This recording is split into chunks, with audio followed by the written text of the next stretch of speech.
Ces 18 personnes ont cruellement perdu la vie en Chine. Morts sous silence, à la suite d'arrestations illégitimes perpétrées par les autorités chinoises. Ils avaient une chose en commun.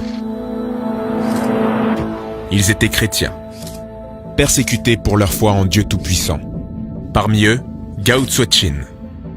Le 15 juillet 2014, cette femme de 53 ans est à son domicile de la province du Shandong lorsque la Brigade nationale de sécurité entre par effraction sans document pour justifier son arrestation.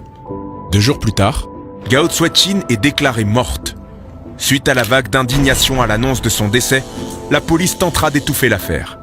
Sa famille subira des pressions pour garder le silence. Comme Gao Zuoqin, 43 chrétiens de la même église sont morts. D'autres sont à ce jour toujours portés disparus. Des victimes de la répression brutale du pouvoir en place, battus, jusqu'à en devenir fous.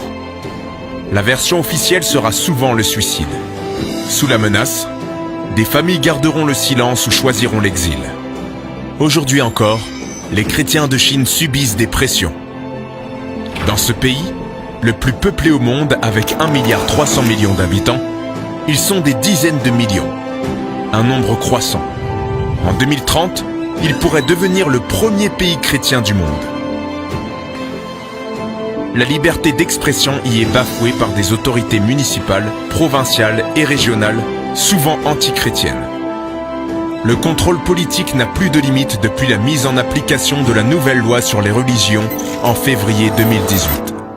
Les arrestations arbitraires sont fréquentes. Des chrétiens sont envoyés en camp de rééducation. Les églises doivent être enregistrées pour être mieux surveillées. Dans les provinces du Guangdong ou du Henan, des lieux de culte sont fermés ou détruits. Dans les villages reculés de la province du Tianqi, 10% de la population se disent chrétiens. Au risque d'être rayés de la liste des bénéficiaires des aides d'État, les habitants sont sommés de remplacer tout symbole lié à leur foi dans leur maison par des portraits du président Xi Jinping.